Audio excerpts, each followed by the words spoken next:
हम सब स्कूल गए हैं, पढ़ाई की है, एग्जाम्स दिए हैं, लेकिन क्या कभी ये सोचा है कि ये जो पूरा सिस्टम है ये आखिर बना कब और क्यों था? इसका जवाब शायद चौंका देगा, क्योंकि ये सिस्टम तब बनाया गया था जब हम आज़ाद भी नहीं थे, आज से ठीक 1900 साल पहले। ये शब्द थे लॉर्ड मैकॉले के। ये सिर्फ एक लाइन नहीं है, ये वो सोच है, वो मिशन है जिस पर हमारी आज की पढ़ाई की पूरी नींव रखी गई। और सबसे बड़ा सवाल ये है, क्या उनका वो मिशन कामयाब हो गया या आज भी चल रहा है? पूरे 190 साल सोचिए, लगभग 2 सदियां गुजर गईं और हम आज भी उसी एजुकेशन सिस्टम को ढो रहे हैं जो हमारे लिए नहीं बल्कि अंग्रेजों की मशीन चलाने के लिए डिजाइन किया गया था। तो चलिए इस धोखे की जड़ तक चलते हैं। साल था 1835 जब मैकॉले की एजुकेशन पॉलिसी आई। इसका मकसद बहुत साफ था, ऐसे लोग तैयार करना जो वफादार हों, जो सवाल ना करें, जो अच्छे क्लर्क और कर्मचारी बन सकें, विचारक और आविष्कारक नहीं। इस दस्तावेज का इरादा बिल्कुल सीधा था।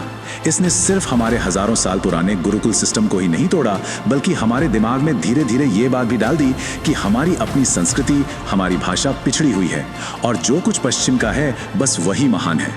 लेकिन कहानी यहीं से एक बहुत ही जरूरी मोड़ लेती है। ये समझने के लिए कि हमने दरअसल खोया क्या है, हमें उस दौर में वापस जाना होगा जब यह सिस्टम था ही नहीं। हजारों साल पहले भारत में गुरुकुल हुआ करते थे। यहाँ छात्र सिर्फ किताबें नहीं रटता था, वो गुरु के साथ रहकर सीखता था। उसे खेती, युद्ध कला से लेकर संगीत और गणित तक, मतलब जीवन जीने के लिए जो भी जरूरी है वो सब सिखाया जाता था।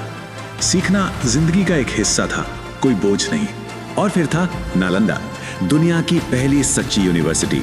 सोचिए, जब दुनिया के कई हिस्से अंधेरे में थे, तब यहाँ चीन, कोरिया और अरब से 10,000 से ज्यादा छात्र ज्ञान हासिल करने आते थे। लेकिन फिर इसे जला दिया गया। कहते हैं कि नालंदा की लाइब्रेरी में इतनी किताबें थी कि वो 3 महीने तक जलती रहीं। उस दिन सिर्फ किताबें नहीं जली, एक पूरी सभ्यता की आत्मा को राख कर दिया गया था। अब जरा इन दोनों सिस्टम्स का फर्क देखिए। एक तरफ नालंदा जैसी प्रणाली थी जिसका लक्ष्य था जिज्ञासा और आविष्कार को बढ़ावा देना, जो विचारक और वैज्ञानिक पैदा करती थी। और दूसरी तरफ है मैकॉले की प्रणाली, जिसका लक्ष्य है आज्ञा मानना और रटना सिखाना, जो सिर्फ क्लर्क और कर्मचारी बनाती है।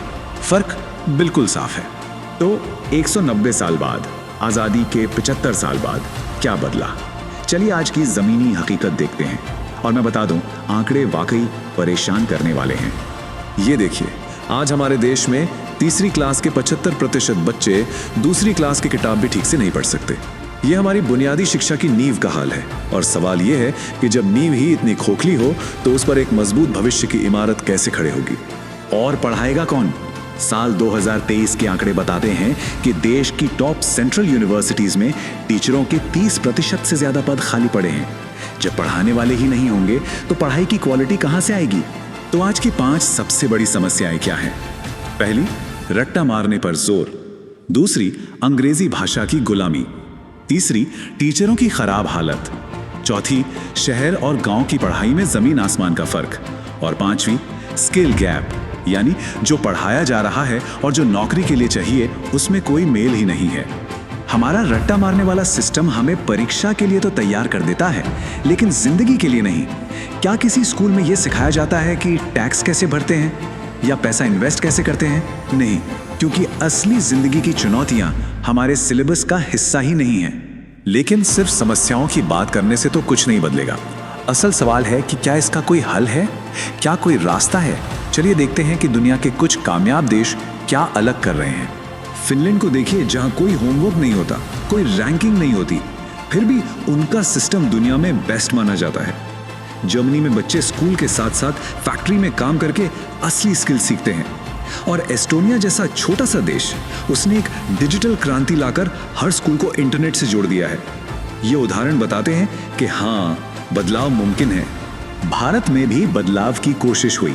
साल 2020 में नई शिक्षा नीति यानी NEP लाई गई। कागज पर तो इसमें बहुत अच्छी बातें हैं, जैसे अपनी भाषा में पढ़ाई, वोकेशनल ट्रेनिंग।